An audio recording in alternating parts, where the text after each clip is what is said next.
everyone, Shaun Stevenson here, author of the Throne series, co-author of the Parable Port series, and it's time to talk turkey. FRANKENTURKey! So I read FRANKENTURKey II, and I gotta say, this book was so disturbing. I was so disturbed reading this book, so let's talk about it. Now, I'm going to say up front, some slight spoilers about FRANKENTURKey, the first book, just because I have to set up what happens in this one. It is a direct sequel to FRANKENTURKey, so I'm not going to spoil any of the major things that happen in FRANKENTURKey if you have not read that yet, so you won't be totally spoiled, but you are going to know a couple of things about FRANKENTURKey because we got to talk about it for this book. So FRANKENTURKey II, let's discuss. FRANKENTURKey II is in the Bone Chiller series. It's book number 7 by Betsy Haynes, and this series is a Goosebumps knockoff kind of series. However, this series goes a lot more intense than any Goosebumps book I've read. This book was disgusting. I called my brother while I was reading it and I said, you have to hear these lines. And I read him some of the lines and I was like, this is actually really disgusting and so gross. And it was. Like, it was so gross. Like, I was kind of like, oh, I can't believe that got into a middle grade book. That's like, 120 pages or so. I can't believe that was put in this book and the editors were okay with it. In fact, who is the publisher of these? This is from HarperCollins. Interesting. I'm very surprised by that, actually. I'm not going to lie. They don't normally do that. So, interesting. So, FRANKENTURKey II, it says, he's back, ... And yes, FRANKENTURKey, is he back? That's the question. I would recommend, if you have not read this one, and you have read FRANKENTURKey, don't read the back of this book. Just go in cold turkey, pun totally intended, and just see what happens. I will tell you, though, it's disturbing, real disturbing. I feel like FRANKENTURKey, the first book, was so silly and just ridiculous. And this one takes, the silliness is still there a little bit, like in a Twilight Zone kind of way, but it is way more disgusting than FRANKENTURKey.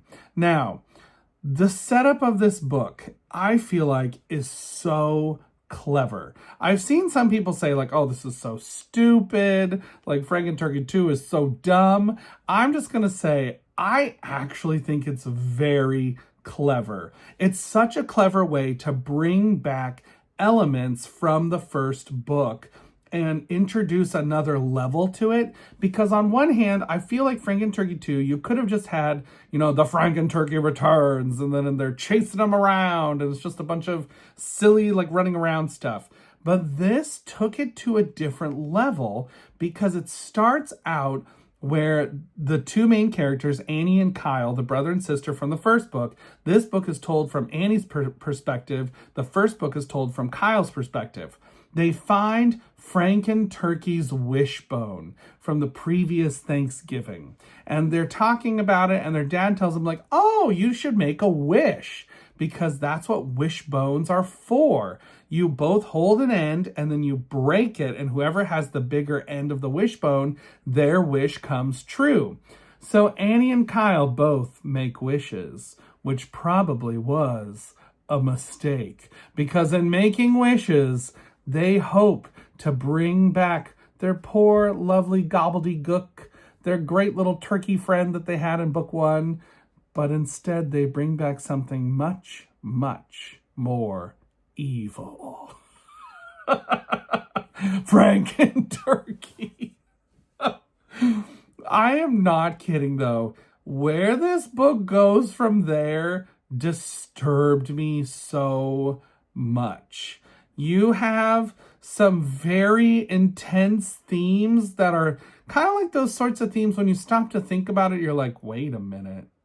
Like, that's real evil and really scary and very disgusting. And I can't believe that's in a kid's book. It goes there. This book goes places that I did not expect, that I was not prepared for. And I remember being like, no. I'm struggling because I kind of want to talk spoilers with this book because I found it that disturbing. And maybe I'll do a spoiler review of this book because I just really need to feel like I need to talk about some elements. But let's talk characters. So Annie and Kyle are back. I feel like Kyle's character really changed from the first book. In the first book, he was not that mean to his little sister. In this book, he's really mean to Annie, and he's become best friends with Jake, the bully from the first book. But I did find it just so odd that he was so mean to her. I was like, this is not who you were in the last book. That's kind of interesting. You also went through a traumatic experience together. I don't know why you're being so cruel to your little sister. Like, that's kind of odd. So you have that element. Annie is a pretty good protagonist for this book. I feel like she's perfect for this because the ending fits her much better than Kyle. And I thought, oh man, this is so great that this is the setup of this book for Annie to be the main character, for the solution that comes along, and I've really, really enjoyed it. Some people might think the ending is a little schmaltzy or cheesy. I loved it. I was like, perfect. That's perfect. In fact, I really enjoyed this book quite a bit, even though it was so disgusting. I thought it had a great premise. It has such an evil villain, and you've also got such a great build up to a climax that I genuinely was sitting there thinking, how are they actually getting out of this? I don't know. I'm not sure what they're going to do to actually save the day here because I feel like this is getting to an impossible situation. And so where it goes at the end, I just really loved it.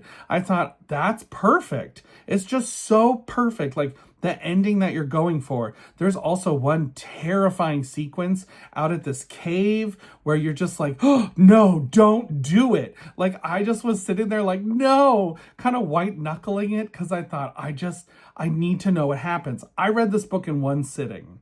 I could not stop reading it as soon as I started. I had to know where it went, especially after that the idea of the wishbone. I thought, that's so clever. I wanted to know where it went. I could not stop reading it. I read it all in one sitting, and I really enjoyed it. This FRANKENTURKey and FRANKENTURKey II, I think this sequel is better than the first book because the first book, I feel like the ending was just running around in circles.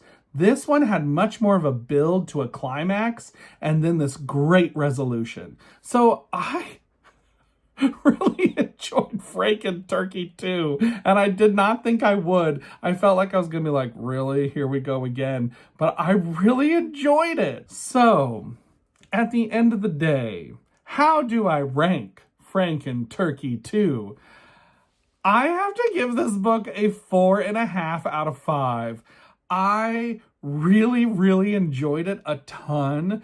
I think that if it weren't for that disgusting factor, that there is that little bit of disgusting factor that was a tiny bit too much, in my opinion, for a middle grade book. I feel like it definitely crossed that line. Like, if I had read this as a kid, I probably would have been a little sick. Thinking about it, oh, that's really disgusting. So I feel like it might have slightly crossed that line of disgusting, but I really enjoyed the plot, the characters, the setting, what happens, how it all comes about again. This was a perfect type of sequel, in my personal opinion. I really enjoyed it. Now, on a side note, I gotta say, I did go watch the FRANKENTURKey episode from the Bone Chillers TV show that came out in the late 90s. And that is a completely different thing than these books. The idea of saving the innocent sweet turkey by making this Frankenstein turkey is there, but all the rest of it is different. And I did think, though, the puppetry they used in that episode was really well done. Very excellent. I felt like the puppetry skills were on top notch, but the rest of the show is kind of mind-numbing. I've never seen any other episodes of Bone Chillers, and I was kind of like, wow, I'm surprised that this was ever a thing. I'm not surprised it didn't last for more than like a season, because it was not the best show I've ever seen in my life. But that's fine. Goosebumps has higher production values than Bone Chillers, except for that puppetry. Gotta give the hand to that puppetry. Or the wing. I don't know. So that is my review of FRANKENTURKey II. I definitely think if you're into these kinds of middle grade horror books, you should read this one. You might not like it. You might think it's too silly. I really thought it was such a good step up from the first FRANKENTURKey. So there you go. That's my review. And until next time, everybody, keep reading. Bye.